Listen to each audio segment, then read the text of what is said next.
घुर्जे हा हे तब्दीली न पर तबाही आहे। हुन इहो बि चयो त वज़ीर आज़म गारियूं ॾींदो आहे।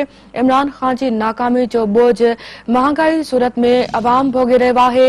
सिलेक्टेड वज़ीर आज़म ऐं हुकूमत खे नथा मञूं। PTIMF जी डील जे पहिरें ॾींहं खां असां मुखालफ़त करे रहिया आहियूं। नाज़रीन खे अहम ख़बर ॾींदा हलूं। PP चेयरमैन बिलावल भुट्टो ज़रदारी जलसे खे ख़िताब कंदे चयो आहे त इमरान खान अवाम न पर कंहिं ॿिए जो वज़ीर आज़म आहे। PTI हुकूमत में अमीरनि जे लाइ हर क़िस्म जो रिलीफ ऐं ग़रीबनि जे लाइ रुगो तकलीफ़ूं आहिनि। इमरान खान जी रियासत गारियुनि ऐं जादू ते हली रही आहे। हुक्मरान मदीने जी रियासत जी तौहीन आहिनि। पीपल्स पार्टी कंहिं बि सूरत में मैदान न छॾींदी। पारा चनार में जलसे खे ख़िताब कंदे बिलावल भुट्टो ज़रदारी चयो त हू सिलेक्टेड वज़ीर आज़म ऐं हुकूमत खे नथा मञनि। वज़ीर आज़म 172 मेंबर पार्लियामेंट में वठी अचे हू खेनि वज़ीर आज़म मञींदा।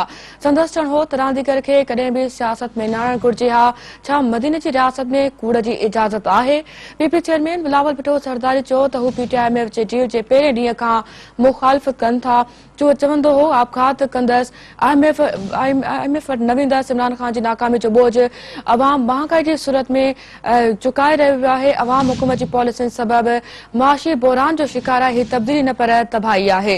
अवां खे नाज़रीन अहम ख़बर खां अपडेट कंदा हलूं। PP चेयरमैन बिलावल भुट्टो ज़रदारी पारा चनार में जलसे खे ख़िताब कंदे चयो आहे त इमरान खान अवाम न पर कंहिं ॿिए जो वज़ीर आज़म आहे। PTI हुकूमत में अमीरनि जे लाइ हर क़िस्म जो रिलीफ ऐं ग़रीबनि जे लाइ रुगो तकलीफ़ आहे।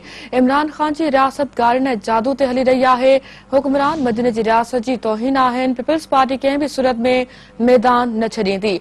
पारा चनार में जलसे खे ख़िताब कंदे बिलावल भुट्टो ज़रदारी चयो त सिलेक्टेड वज़ीर आज़म ऐं हुकूमत खे नथा मञनि। वज़ीर आज़म 172 मेंबर पार्लियामेंट में वठी अचे हू खेनि वज़ीर आज़म मञींदा। संदसि चवणु हो त रांदीगर खे कॾहिं बि सियासत में न आणणु घुर्जे हा। छा मदीने जी रियासत में कूड़ जी इजाज़त आहे?